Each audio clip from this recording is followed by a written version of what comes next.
Hey, Rigsters here now with another Forza 5 video. On the last one, I covered rallying, so now I'm going to cover the last thing I wanted to cover for Horizons of Tuning Guides, is the off-road one. So for this particular episode, I'm going to tune a sensible 1975 Ford Bronco and make it suitable for the cross-country, or as players jokingly call it, the actual true off-roading in the game. So, first thing we're going to start with is the tires.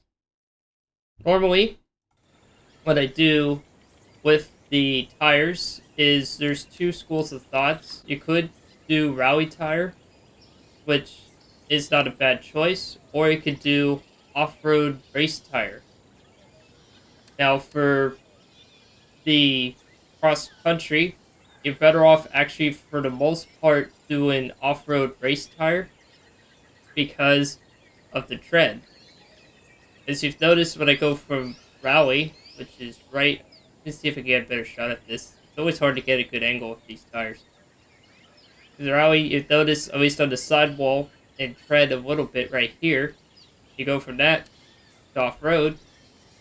You notice that the off-road looks softer and has more grooves. These grooves increase traction in extreme off-road situations. That's why it's called an off-road race tire compound. You slap that on there.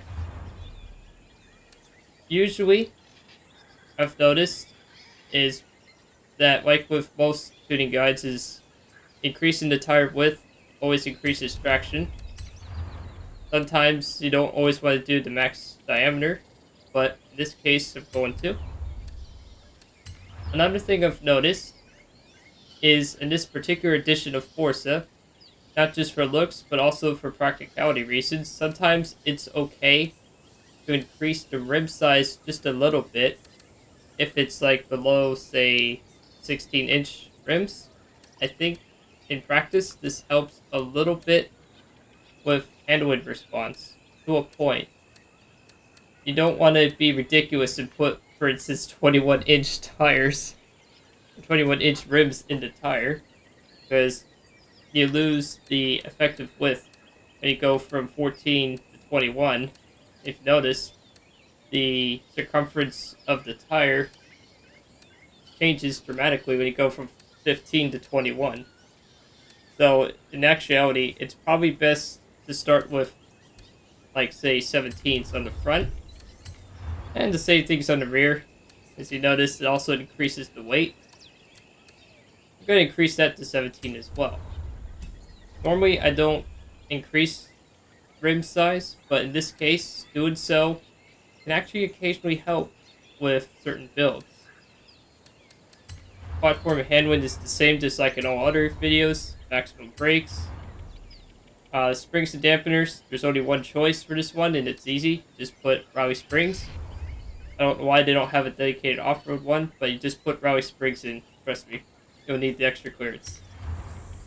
Same thing for roll bars, just max that out. Weight reduction is always useful in any mode, regardless. In this case, it reduces it to 667 pounds. Nice. Then drive terrain, not as critical for off-roading, but it still can help, is of course getting race clutch. Transmission, now in this case, I would suggest actually doing for off-roading, because you need to have a lot more gears to maintain momentum. Actually be useful to do 7 or 8 speed on a vehicle like this. 6 speeds is fine too, but I prefer 8 for trucks like this. That's just a preference thing. Driveline, just do the maximum, no questions asked. Now differential. There's always been a debate between rally and off-road diff for cross-country. I say, just for ease of use and practicality, if you're going to be doing cross-country, just do off-road differential. The reason being that it presets it to what the game thinks is best by default, which usually just maxes out the front and rear lockers for all-wheel drive systems. And for rear-wheel drive, it tends to put them near almost maximum block for traction. That's not always a good thing, but it does help. And for power, well, it's the usual. You just slap everything on to the class you want it to be at. In this case, I'm trying to get it towards A. I don't really need to reiterate what to do with this because I've done this before. But in case if you haven't seen these before, generally you want to build to a class you idealize the car being in. In this case, idealize it being okay at A. Not so certain it's going to actually be good at that, but we'll find out. And this is what the stock engine. Let's see what we can get for engine swaps here. Quite a lot of choices. What do we got here? 6.2 liter V8, turbo diesel, V10, 8.4 liter, 5.8 DSC. I don't know what DSC is. Is it dual supercharge? I think that's what it likely means. 6.5 liter V12, a 7.2 liter racing V8, and a 7.4 liter V8 twin turbo. So out of all these options, if you do want to do engine swap, the only time you really want to use diesel outside of just being funny, or for memes, is if you want to do off-roading. They generally don't do as well with the on-roading stuff. Rallying is questionable, but it's interesting to put in. Drivetrain, there's no point in swapping to rear-wheel drive. You generally, for off-roading, for the cross-country, you're going to struggle without all-wheel drive. I haven't really made builds work very well for rear wheel or front wheel for that as well. Might be able to get away with rear wheel in certain classes that are lower than A, but for the most part, if you got all-wheel drive for cross-country, just keep the all-wheel drive.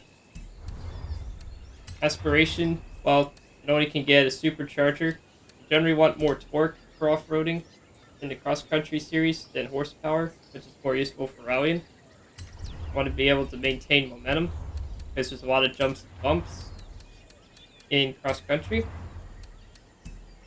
Oh, that's pretty nicely. So, when you put the race displacement, you also reduce the weight. That's not always the case with all builds, though. But for this particular one, you put that on there, you actually reduce the weight from 2,797 to 2,783. Pretty good. And if you notice, the quarter Gs don't go up that much because of the tire compound. If this was rally or semi-slicks, that'd probably be realistically about maybe 1.6 or 1.7 G in theory. But the weight is still much less, and it's making 514 horsepower. So the last thing to do is custom tuning. If you notice with the tire, it starts off the pressure really low. You can do that if you want. Keep it by default, which I will in this case, because I actually usually mess with these for the off-road tires. But for now, I'm just going to keep it as default. Gearing is important, so generally want to favor, just like in rallying, you want to favor towards acceleration. Like so. I'll start at 390 from there, and make 8th gear just a smidge shorter, 0.92. And maybe just a smidge to 0.85. There you go. So generally, with off-roading, you generally want to have 6 to 8 speeds. That way you have more gears to work with. Because it's off-roading and you're going through a lot of jumps and bumps, so you need the torque to get the speed you lost through the air back on the road again. Alignment, don't really need to mess with at the moment. Usually, the game by default seems to put the cambers at an okay negative 0.5 and the caster to the middle or standard, which is 5. Gold bars, don't really need to touch yet. That can be a preference thing. Ride height, I definitely do recommend monkeying around with. You don't always need the ride height to be at maximum elevation, but generally you don't want it to be low either. So in this case, I'm actually going to lower it to 15, from 15.4 to 15.1 for the front, and in rear, I'm going to lower that to 15. Just to try it out. You don't want it to be too low because you'll bottom out. You don't want that when you're off-roading. Another thing the game tends to do by default is make the bump stiffness really soft. Sometimes I think it's too soft, but I'll keep it there for now. That basically impacts how springs adjust after you take big bumps or jumps. Arrows not need to be mentioned, but if you did put Forza wigs on there, if you're a mad lad, favorite towards cornering. Brakes? Well, in this case, I'm actually going to put the brakes towards the front. No, it shows it towards the rear. That's actually going to put it towards the front. So if you put it towards the front, it puts it towards the rear. It's still the crazy opposite of what you think. Differentials, like I suggested, when you put the off-road diff in, it puts by default the front and rear to maximum and the center of balance to 50%. Now normally I will monkey with these, and I would suggest, if you don't monkey with this, at the very minimum, you might want to start with putting this towards like 5% towards the rear. For the interest of science, outside of gear tuning, and this is springs lowering a little bit, I'm going to keep everything else the way it is. Alright.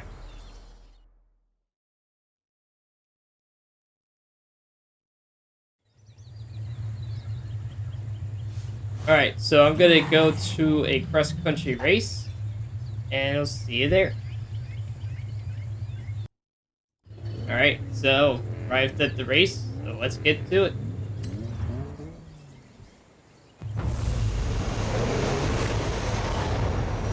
So, this Bronco in particular, in real life, is a two-door, kind of smaller SUV. This is the... Oh, that's a big jump. Oh, lost the wheel, the rear spare wheel there.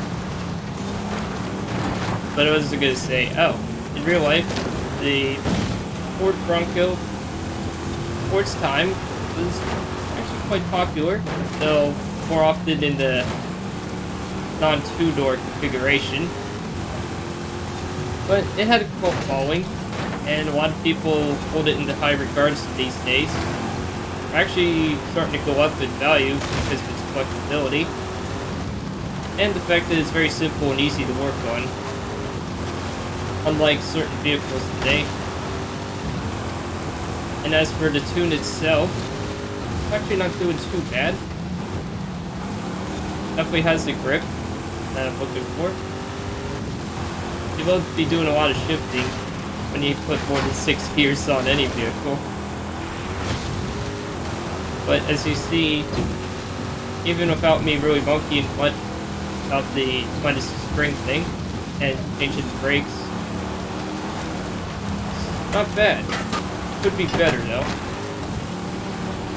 I may change the center balance for the differential, but otherwise, it's not doing too bad. I'm actually, ironically, going about as fast as the modern Bronco tune flies. I find that quite humorous. Now, in real life, personally, I'm not really a huge SUV enthusiast, but if I had to pick between the modern Wrangler or the modern Bronco that's currently made, I'll take the Bronco. As for the classic, I like this one. Oh, Ford false functioning.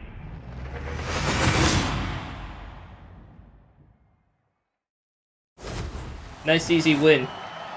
That was actually probably the easiest win to ever do in this series. That was pretty straightforward there. Let's see what we get for the wheel spin real quick, and then we'll wrap this up. Alright, let's see what we got here. Okay, 125 grand, that's useful. Take it. Alright, so let's take a look at the interior real quick here. As you can see how simplistic it looks. And how quickly you can just break the speedometer. Which kind of makes me chuckle. Because in real life, you would be changing these dials if you wanted to actually represent how much power you have. So that's it for this video. I hope you enjoyed watching it and learned some things with the off-road tuning theory. The last thing I would say, in general, for cross-country is you really got to play with the differentials, because at higher horsepowers beyond 500, say for like S1, you really got to tune these out, because they tend to slip a lot and it can be frustrating. Just keep that in mind when you're tuning these. And that's it. This is Rigsters Journey, signing off.